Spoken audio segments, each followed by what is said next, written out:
irmãos, então nós vamos continuar aqui no capítulo número 1, na página de número 27, tá? Só relembrando, então, o que nós vimos nas aulas passadas. O final aqui do livro, que é onde nós estamos, ele vai caminhando para dar alguns conselhos práticos em relação à Bíblia, em relação a tudo aquilo que nós estudamos, tá? Então a gente começou ali ler a Bíblia com reverência e oração, que está no tópico 4.1. No tópico 4.2, nós vimos o método histórico gramatical, que é justamente nós fazermos aquele exercício de perguntar quem foi o autor, quando que ele escreveu, para quem que ele escreveu, qual que era o objetivo, é um livro, é uma carta, é um livro poético. Perguntas que, se nós fizermos, se tivermos essas respostas, a nossa leitura ela vai ser muito mais fluida e também o nosso entendimento vai ser muito superior a um livro que a gente não tem muita ideia de quem escreveu ou enfim, né, de nada que acontece ali. E também não interpretar a Bíblia de maneira alegórica, um texto literal, e nem fazer o contrário também.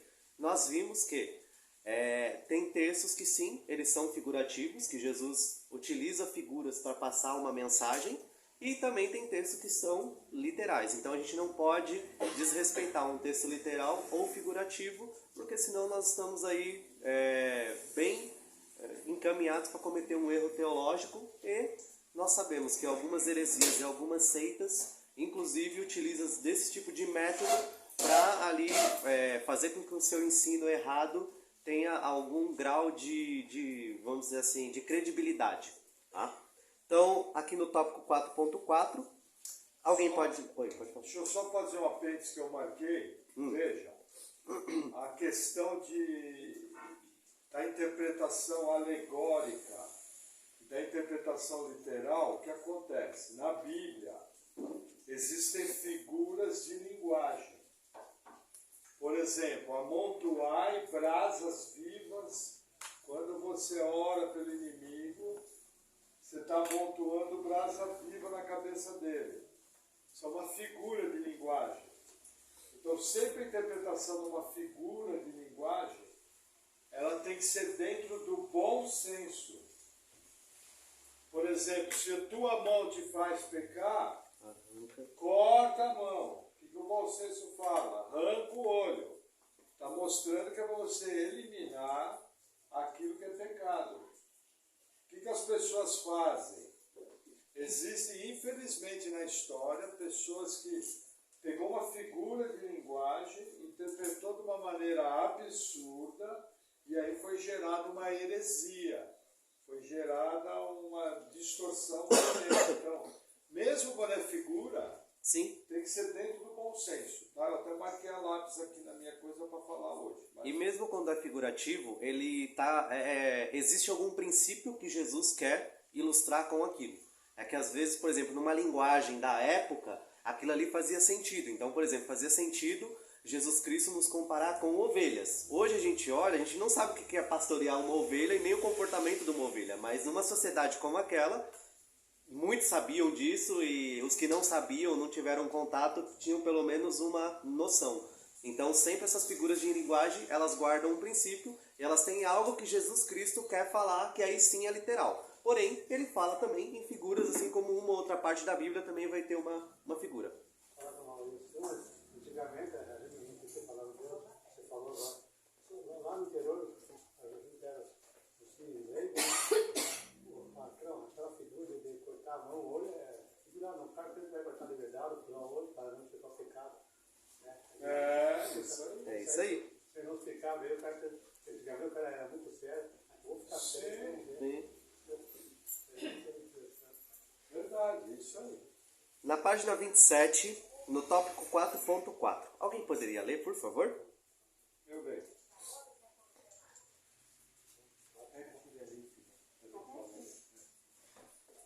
Devemos compreender qual o gênero do texto que estamos lendo. Isso também poderá nos ajudar na compreensão.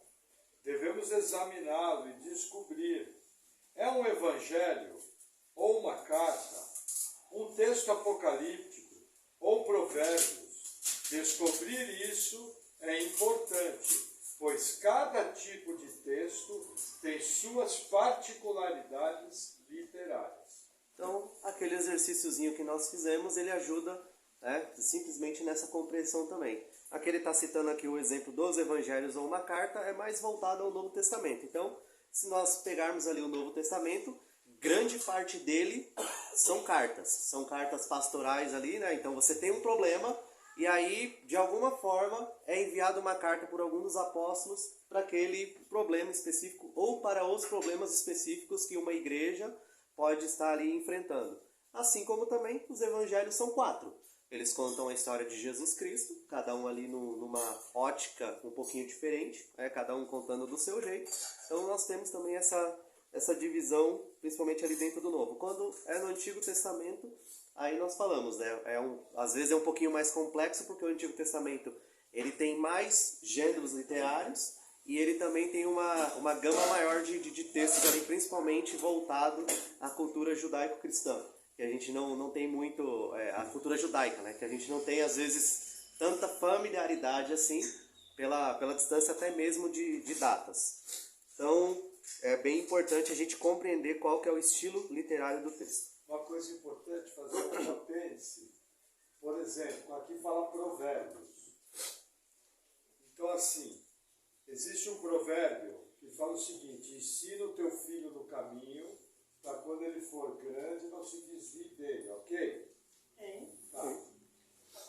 Aí vem uma pergunta: por que tem tanto Mateus preso, tanto Isaías preso, tanto Oséias preso, tanto Davi preso? E aí a pessoa, a primeira resposta é o seguinte: mas os pais não ensinaram no caminho. Aí você vai lá, vai ver a vida dos pais, os pais piedosos, tementes a Deus, e ensinar a criança no caminho. Qual que é o problema? O problema é que a minha interpretação está errada. Por quê? Porque Provérbios é um livro que é literal? Sim. Mas ele é um livro que nos dá princípios. Que se você seguir, em geral, vai correr tudo bem. Agora, para vocês terem uma ideia, uma vez eu fiz um bom curso de educação de filhos. O curso era bom, os princípios eram bons. Mas algumas partes dele eram baseadas em provérbios. E hoje eu olho aquela interpretação daquele texto, ela foi uma interpretação ultraliteral e exagerada. Por exemplo, eu conheço pessoas que criaram os filhos da igreja e com tudo certinho. Quando os filhos chegaram na idade de entendimento, os filhos simplesmente saíram. Então o erro não está com a Bíblia, o erro não está com a pessoa, o erro está que eu interpretei de maneira exagerada. Então cuidado quando é Salmos, cuidado quando é Provérbios, livros poéticos, tem que tomar cuidado. Por exemplo, vocês terem uma ideia, aqui na igreja, provavelmente o último livro que eu vou pregar vai ser Salmos, porque é um livro, é literatura poética. Arrebentem os dentes dos nossos inimigos. Aí você vê Jesus falando: orai pelos inimigos. Opa, peraí, quem obedece? Davi ou Jesus? Entendeu? Mas fica feito o apêndice aqui para vocês. Vai lá. Obrigado. Pode falar. Desculpa, esse negócio também de provérbios, tem a questão, por exemplo, da educação de filhos, até na vara. Que muita gente só pega a parte da vara do provérbios.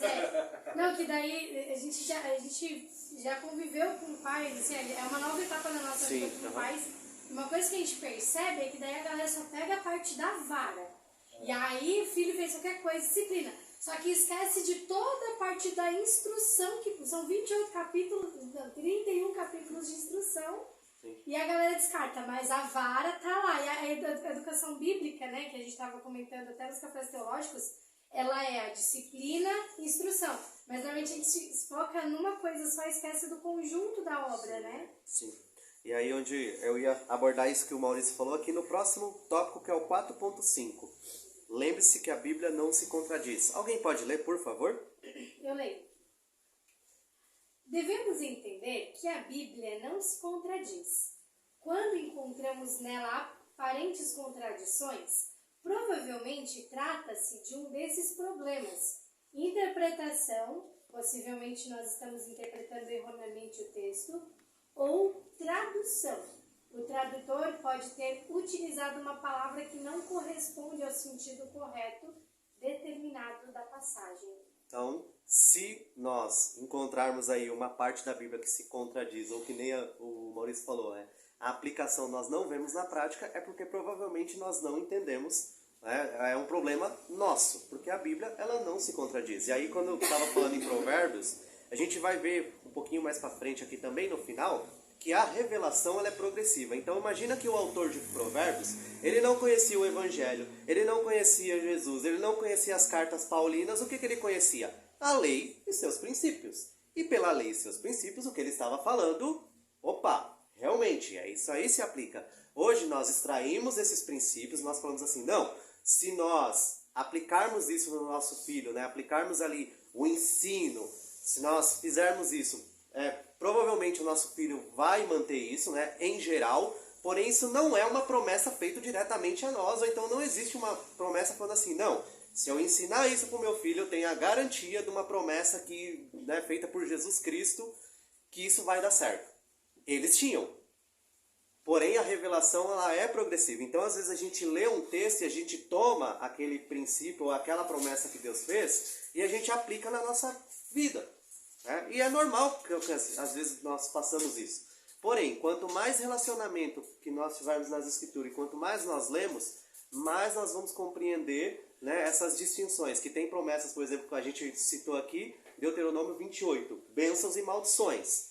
Então, como o Maurício falou, o pastor falou, não, espiritualiza tudo que aí dá certo, né? Peraí, mas o texto não falou que aquilo ali era para espiritualizar. O texto falou que aquilo ali era literal. E aí quando você vai ver aquilo ali era literal para o povo de Israel, que Deus fez uma aliança com eles.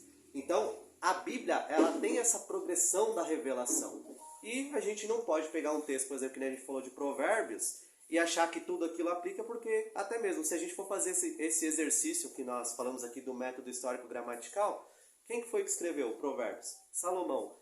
Salomão foi um rei. Ótimo, ele conhecia sobre Jesus? Não, ele tinha a promessa do Messias, mas ele não tinha toda essa revelação que nós temos hoje, ele não tinha essa clareza do Evangelho, ele não tinha esses 66 livros que nós temos hoje aqui bonitinho. Então a gente também tem que olhar, né, o contexto ali do autor para não cometer. E se a Bíblia está contradizendo, ou se tem alguma coisa que a gente olha e fala assim, isso aí não se aplica, é porque nós estamos errados, tá, irmãos? Então a gente tem que parar, verificar, orar a Deus, procura o pastor, um irmão que é mais instruído, né, que às vezes entende melhor aquele tipo de passagem, ou então busque um material de uma pessoa séria.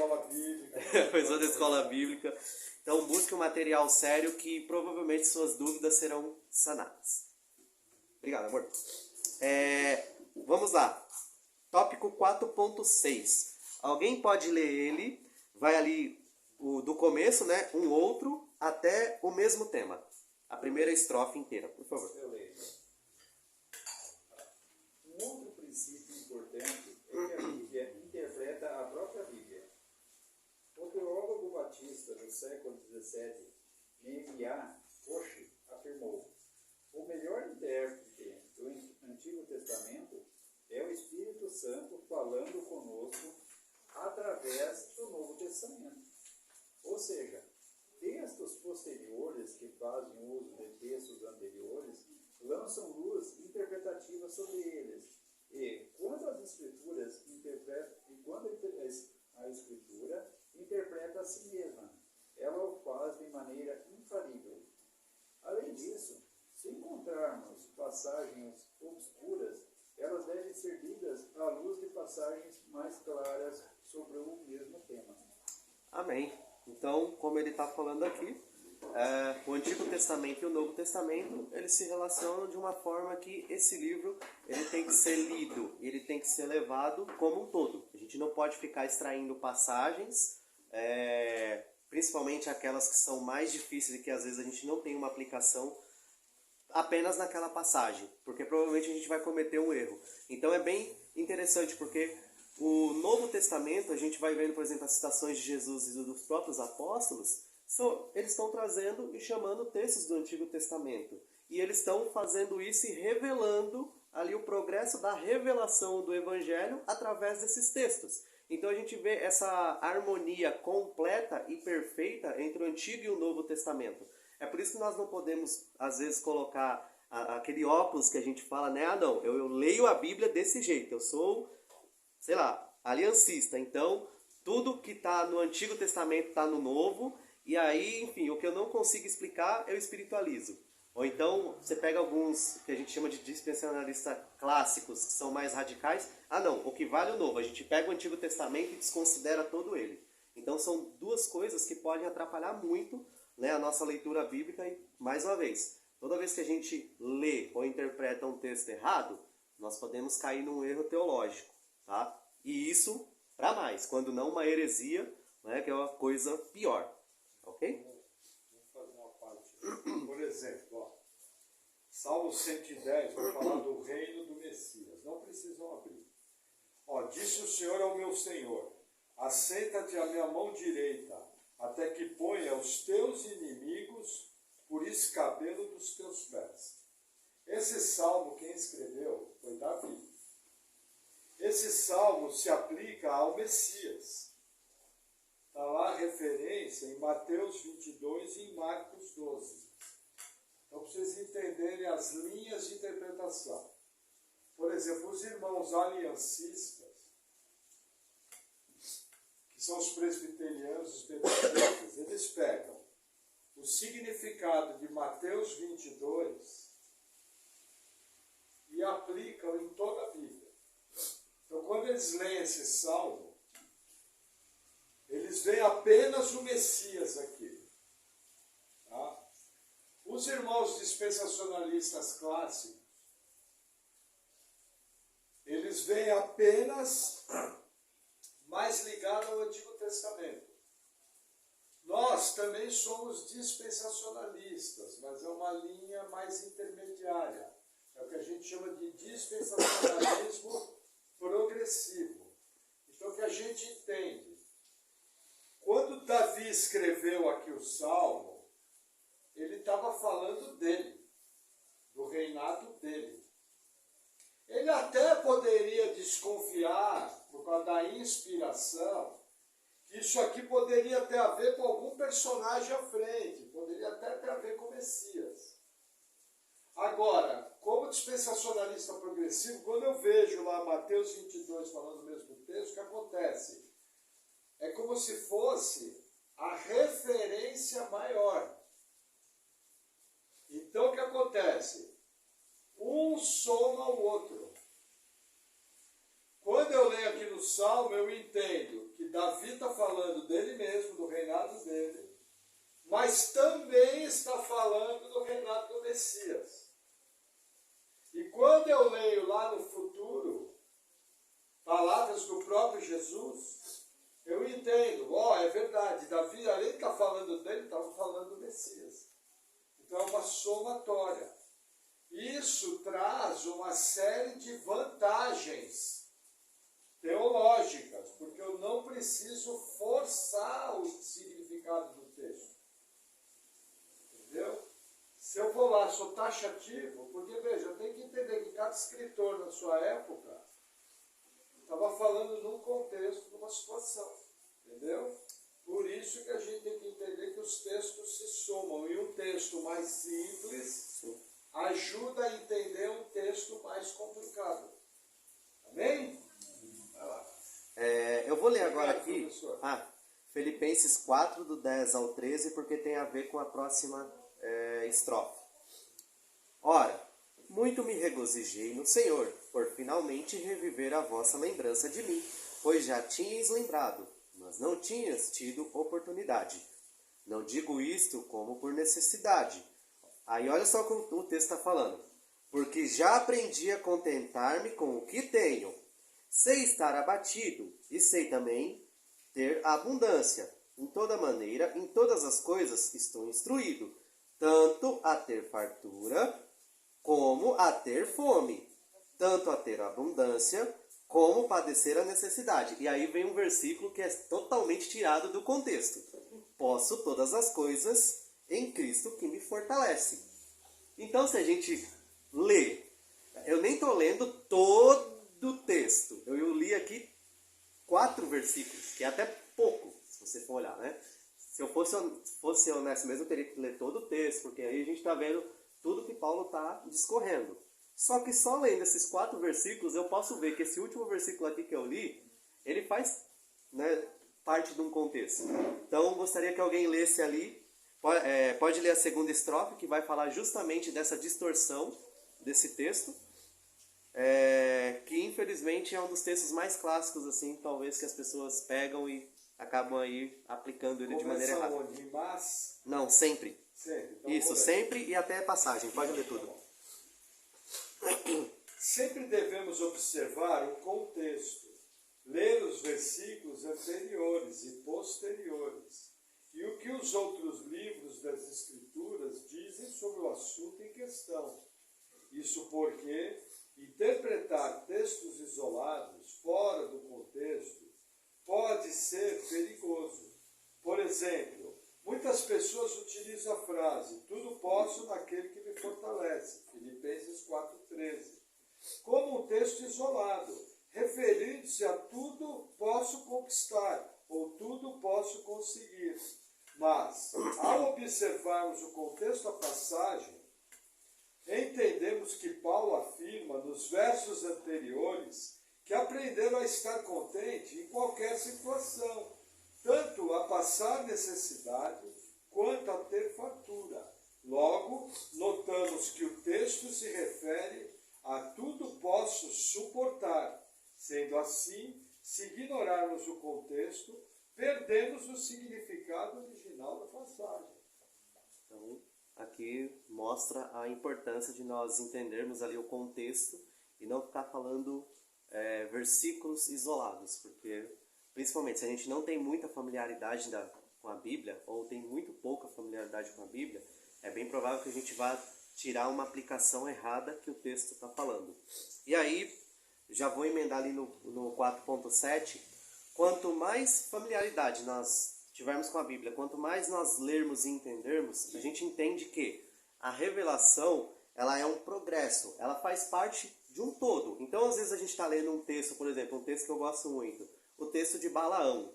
O texto de Balaão, lá em 1 de Pedro, tem uma explicação sobre ele. Assim como também, se você ler Jonas, o livro de Jonas, Jesus Cristo menciona. Então, quanto mais você vai lendo a Bíblia, mais você vai vendo o relacionamento que ela tem com ela mesma. Textos que são absurdamente difíceis, dependendo de onde você lê, você tem uma explicação muito clara, né, no Novo Testamento ali, ou algum apóstolo falando, algum Jesus puxando aquele texto ali em algum contexto e dando uma explicação mais clara. Tá?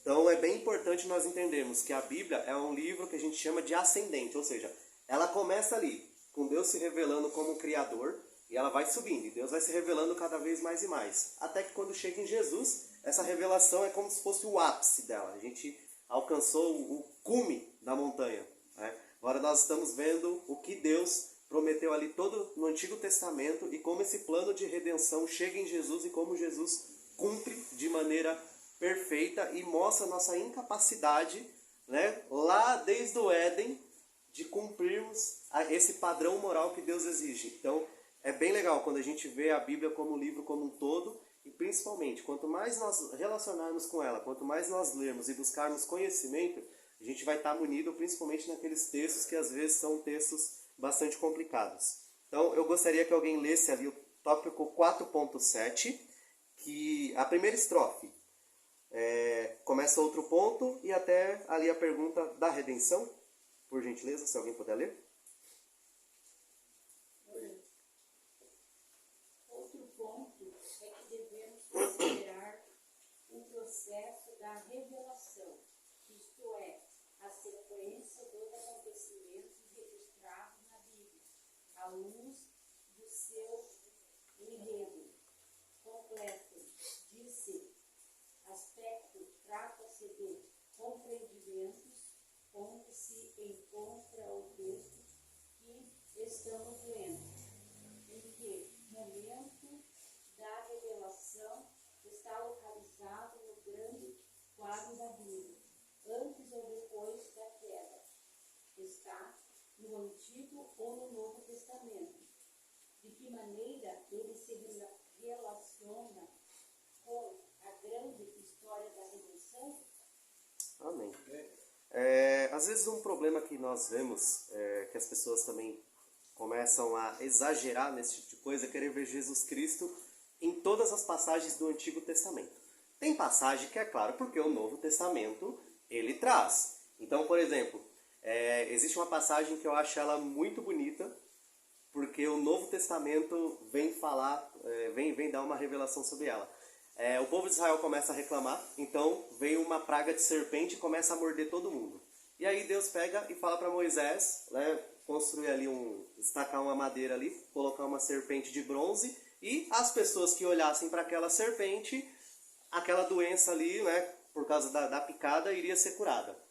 E aí, no Novo Testamento, né, em João, vem falar, né, que assim como Moisés pendurou uma serpente no madeiro, era necessário também que o filho fosse pendurado no madeiro. E ele compara aquela maldição da serpente com Jesus Cristo tornando-se maldição. Então, quando você olha aquela serpente lá no Antigo Testamento de bronze sendo pendurada, você pode relacionar ela a Jesus, porque você tem um texto muito claro no Novo Testamento falando sobre isso. Às vezes as pessoas exageram um pouco nesse conceito. Uma vez uma pessoa falou assim, não, porque todo texto que você vê a palavra vinho, você está dizendo sobre Jesus Cristo, sobre o derramamento de sangue dele e sobre o perdão de pecado. Aí você pega e fala assim, tá, as filhas de Ló embebedaram ele com vinho, e aí, né, a mais nova teve um filho e a mais velha também teve um filho, que foram dois povos extremamente rebeldes e que, assim, gente, perturbou muito Israel. Pergunta, aquele vinho era Jesus Cristo? Você entendeu? Então, assim, você comete alguns erros, assim, bastante claros e também muito graves, você fazendo uma aplicação assim. Então, ao mesmo tempo em que nós temos que fazer isso, também tem que ser com muita moderação. Como eu falei, para você fazer uma aplicação como essa, você tem que estar com o texto, né, do Novo Testamento ali ratificando isso que você está fazendo. Por exemplo, se eu abrisse aqui, lá no texto de Números, acho que é Números 29, que fala sobre a serpente, fala assim, olha, essa serpente aqui, ela aponta para Jesus Cristo, eu teria um texto depois falando sobre isso. Agora falando assim, não, gente, porque se você vê vinho no Antigo Testamento, é Jesus Cristo. Aí você pega uma passagem dessa, né, enfim, facilmente você pode cair aí no erro teológico. Pode falar. Um problema também que a gente já viu, e agora com o Benjamin a gente vê mais ainda, são os materiais infantis. Uhum. A gente comprou algumas bíblias pro Benjamin e a gente gosta de fazer uma vez por ano aquele calendário do Advento, que é lembrar das coisas de Jesus e tal. E a gente vai pegar uma bíblia, e assim, muito boa a bíblia, muito legal. Mas olha, em toda passagem ela fazia isso. E teve uma passagem que assim, foi absurdo. Eles falaram assim, eles deram a interpretação de que Cristo era não sei o quê. Era uma passagem interessante, mas a aplicação que eles deram no material infantil relacionado a isso foi muito ruim. Então, se a gente está com um problema teológico na igreja, a gente tem que pensar que no ministério infantil é pior ainda. Porque ainda a gente tem essas oportunidades de estar reunidos, tem DBD e tal, mas muitas igrejas não valorizam aquilo que está sendo feito no ministério infantil. É por isso que, né, a mãe faz muito isso lá no ministério infantil, fazer cronologia bíblica, para a criança ver a passagem no contexto que ela está a ver. Porque senão a gente vai dizendo para a criança, ó, essa passagem está dizendo isso. E a gente não ensina a criança a ler de fato a Bíblia. A gente vai mostrando recortes e dizendo para a criança o que está significando aquilo. Isso é muito perigoso, porque a gente cria nas crianças uma preguiça de pensar. Ao invés de elas lerem a Bíblia, a gente ajuda elas a interpretar o texto, a gente fica dando a interpretação ali, colocando figuras aleatórias e tudo mais. Então a gente tem que tomar muito cuidado com isso, principalmente porque a gente pega material de outros lugares. A gente já viu em vários materiais, né, amor? O último que a gente fez, eu falei, nossa, vou parar aqui, porque é melhor eu ler a história. Teve uma Bíblia que literalmente a gente teve que jogar fora de criança. É sério, sem brincadeira, a gente teve que jogar fora a Bíblia. Porque a Bíblia, tipo, era muito ruim. Tanto na questão das histórias, como também na questão das aplicações. Gente, fazia umas interpretações muito não, bizarras.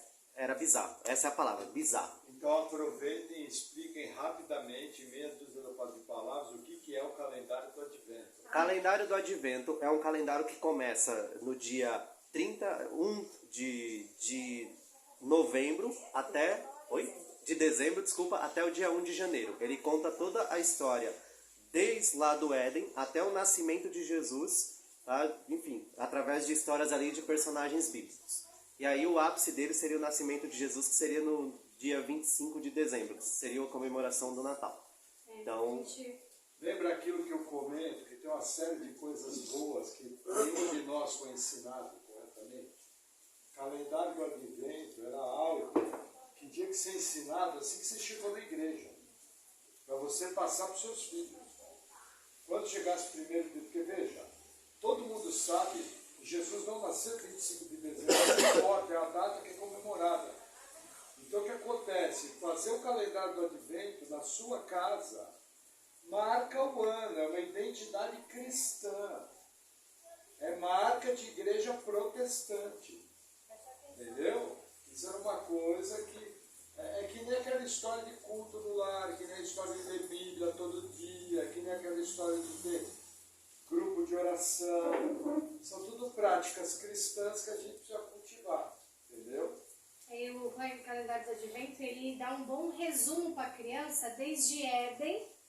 Aí a gente vai para a queda, ver os patriarcas, depois dos patriarcas vê Israel, né? Tudo que Israel fez de ruim. os reis também. E aí a gente faz de forma bem resumida para que o Natal faça sentido, porque falar só do nascimento de Jesus, sem mostrar a história que veio antes e por que Jesus teve que vir, não faz sentido. A gente tem que ensinar para a criança que Jesus teve que vir, porque lá no Éden o ser humano se rebelou. Lá no Éden eles foram desobedientes. Então, Lá no Éden a morte entrou. Exatamente. Então a narrativa, né? Todo ser humano tentando se salvar, e aí Deus vindo salvar porque a gente não consegue se salvar. Vamos ver se esse ano, em novembro, a gente dá uma aula sobre calendário do Advento. Quem quiser fazer... Para as crianças é muito bom, é bem legal, é bem didático. Pode continuar, professor. Obrigado. Vou ler então aqui a próxima estrofe.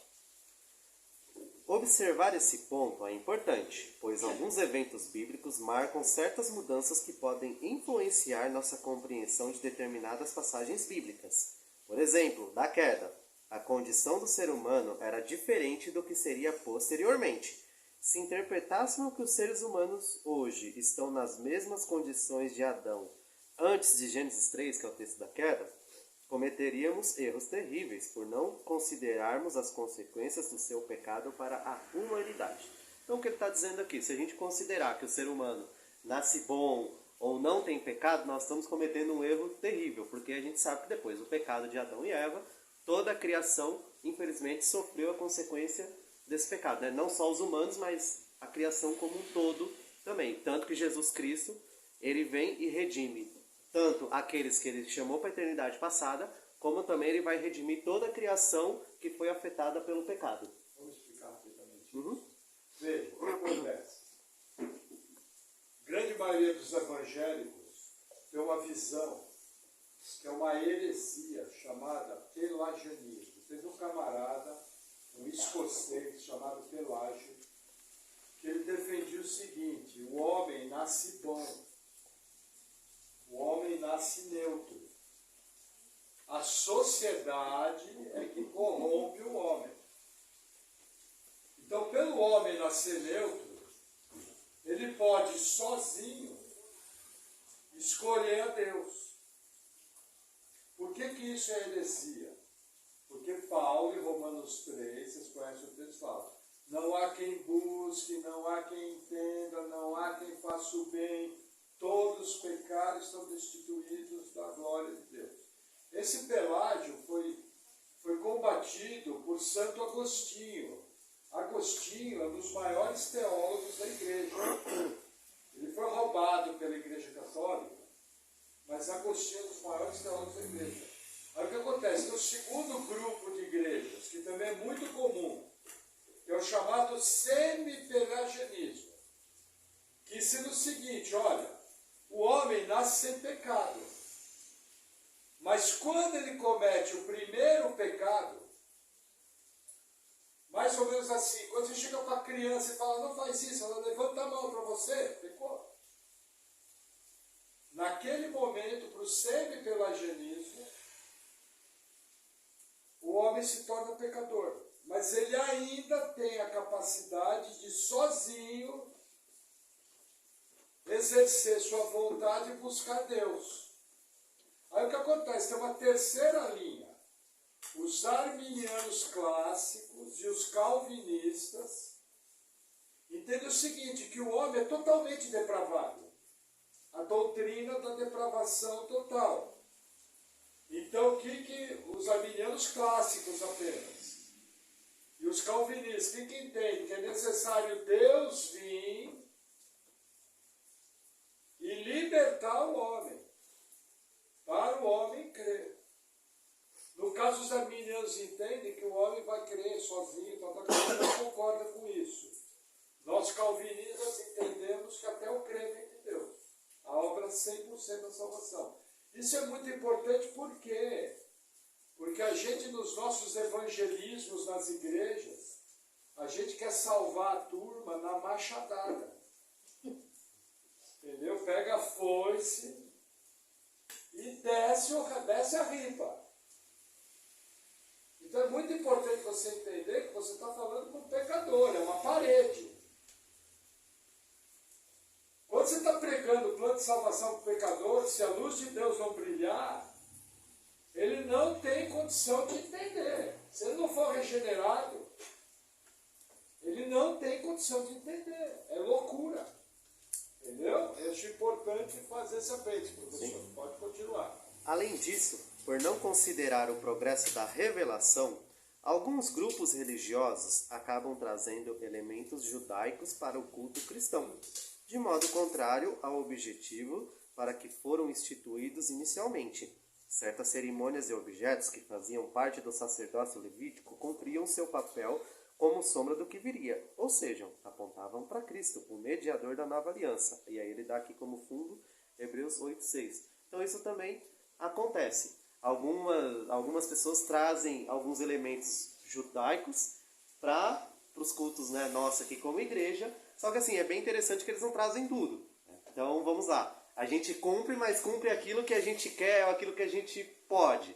Porque se a gente for mesmo, então vamos trazer tudo. Então, vamos fazer então a questão do sacrifício, a questão do sacerdócio, a questão do levita, tá ali, sei lá. Porque hoje o levita, o que é o levita hoje na percepção deles? São as pessoas ali que estão cantando ou tocando. Mas se você for olhar, gente, os levitas parecem muito mais um açougueiro do que um cantor. Né? Que é eles que preparavam ali, molavam o cordeiro. De faca. Entendeu?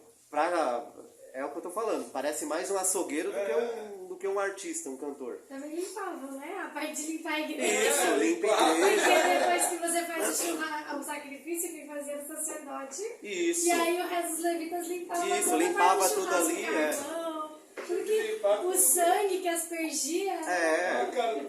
E olha a quantidade, né, dos animais que eram sacrificados. Tem relatos assim, se não me engano, chega 30 mil. 5 mil animais. Mas para determinado tipo de pecado, lá numa festa, gente, uma imensidade. É como se você pegasse a boiada, vamos pôr uma estátua lá no Mato Grosso e passasse na bateria. Mas então a gente não, é o que eu falo. Eles querem trazer, só que não. Porque eles trazem só. Circuncisão também, né? Aí assim, aquelas coisas, né, que são mais difíceis ali do Antigo, nem falar, vamos lá. Pequei, vamos trazer então, né, um carneiro, um cordeiro, para quem não tem muitas condições financeiras, vamos trazer 2 rolinhas para o sacrifício. Isso ninguém quer fazer, né? Agora trazer o quepar, trazer o chofar, trazer todas essas coisas, aí são coisas que a gente pode colocar no culto. Porque a Luísa falou na casa da circuncisão, temos que lembrar que tem uma passagem que a mulher de quem ela faz uma circuncisão no filho com uma pedra. De mulher de Moisés. Sim, 2 pedras afiadas. 2 pedras afiadas. Então, pegar para pensar, aí quando uma tribo lá fez aliança com o povo de Israel, eles fizeram a circuncisão neles, Israel foi e atacou eles, que eles tinham violado a irmã deles lá, eles não puderam se defender, porque eles estavam todos eles No pior da dor. Na verdade, assim, irmãos, se a gente vai olhar a lei, gente, realmente só Cristo para cumprir a lei. Gente, para você construir uma casa, você tinha que ter parapeito. Sim. Porque Pra se alguém, prevenir o acidente. se alguém caísse e sua casa não tivesse um parapeito e morresse, você era culpado. Homicídio culposo. Então assim, o pessoal traz esses elementos, mas parece que eles não têm noção assim, se eles forem abraçar mesmo, do tamanho da seriedade o que era a lei. Porque nós temos os 10 mandamentos, mas os desdobramentos dos 10 mandamentos e a lei, quando a gente pega ali o Pentateuco, é extremamente duro. Tem lei para praticamente tudo, sabe? Então o povo tinha que realmente assim andar bem regradinho. Aí hoje você colocar um reparzinho e falar que tô aí na aliança, tô na lei. É muito importante tomar cuidado com os judaizantes. Ó, você ouviu o cara começar a falar em Yeshua, Yahweh, Moshe, Salomão, abre o olho. Por exemplo, quem já ouviu falar que só serve se falar Yeshua? Então me explica por que o demônio sai quando eu mando sair em nome de Jesus. Se só fosse Yeshua, se eu fosse o demônio, eu falava, não vou sair, eu só saio em nome de Yeshua. Se fosse errado em nome de Jesus, o demônio não saía. E sai na primeira, você manda sair, sai na hora. Entendeu?